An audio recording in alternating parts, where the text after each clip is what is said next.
Headquarter में बुलाया गया था और मसला तो यही था कि एक्साइज पॉलिसी में सो कॉल्ड जो घोटाला हुआ है सो कॉल्ड उसके बारे में पूछताछ होनी है, जिसके बारे में बीजेपी बार बार कहती है 10,000 करोड़ का घोटाला हुआ, दिल्ली में 10,000 करोड़ का एक्साइज घोटाला हुआ।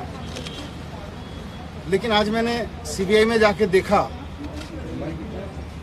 मैंने देखा कि कोई घोटाला तो वहाँ है ही नहीं, घोटाले की तो कुछ मसला ही नहीं है वहाँ।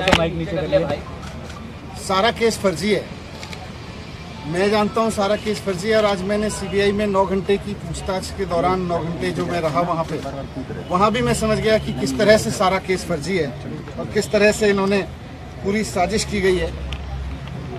आज मुझे समझ में आया कि इन्होंने सीबीआई में केस किसी घोटाले की जांच के लिए नहीं करा रखा।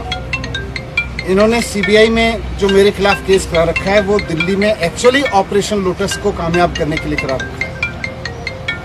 ये बात पहले भी मुझे बाहर से समझ में आ रही थी, लेकिन आज अंदर जाके सीबीआई के हेडक्वार्टर में 9 घंटे तक मेरे को और समझ में आई कि किस तरह से भारतीय जनता पार्टी सीबीआई जैसी एजेंसीज को अनकॉन्स्टिट्यूशनल तरीके से, असंवैधानिक तरीके से, गलत तरीके से दबाव बनाने के लिए यूज कर रही है।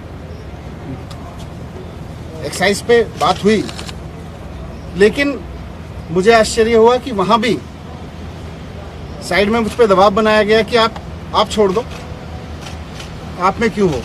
मैंने कहा क्यों? बोले ये केस आपके ऊपर ऐसे ही चलते रहेंगे, नहीं तो। मैंने कहा इस केस में तो है नहीं, ये तो खत्म हो जाएंगे। तो मुझे कहा गया कि साइड में कि सत्येंद्र जैन के पास कौन से केस हैं, सत्येंद्र जैन के ऊपर कौन से सच्चे केस हैं, वो भी चल रहे हैं। 6 महीने वो जेल रह सकते हैं तो 6 महीने आप भी रह सकते हो। तो मैंने कहा बीजेपी तो बहुत गंदी पार्टी है, मैं उसके लिए आप थोड़ी छोड़ सकता हूँ। तो मुझे कहा गया कि नहीं देखो ये केस तो ऐसे ही चलते रहेंगे, दूसरा फायदा आपको लोग मुख्यमंत्री भी बनाएंगे फिर। तो मैंने कहा ये मुख्यमंत्री बनने के लिए थोड़ी आया हूँ, मैं तो शिक्षा के लिए आया हूँ। राजनीति में हम आना नहीं चाह रहे थे, हम तो शिक्षा के लिए आए हैं, ईमानदारी से काम करने के लिए आए हैं। फिर मैंने साफ साफ बोल दिया कि भैया मुझको तो खुशी मिलती है जब दिल्ली के रिक्शे वाले का बच्चा इंजीनियर बनता है, तो उसमें जो खुशी मिलती है मुझे सीएम बन के खुशी नहीं मिलती, सीएम बनने के बारे में सोच के खुशी नहीं मिलती। एक दिल्ली की मेड की बच्ची जब डॉक्टर बनती है तो मुझे खुशी मिलती है। मेरा जीवन शिक्षा को समर्पित है।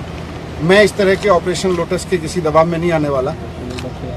इनको जो करना है करें, पूरा केस फर्जी है, कहीं दूर से दूर तक कोई सच्चाई नहीं है उसमें, कोई 1 करोड़ का 1 रुपए का कहीं कोई घोटाला नहीं हुआ। ये बीजेपी वाले कहते रहे और दबाव बनाते रहे 10,000 करोड़ का घोटाला हुआ है, कोई घोटाला नहीं हुआ। आज मुझे वहां से भी समझ में आ गया।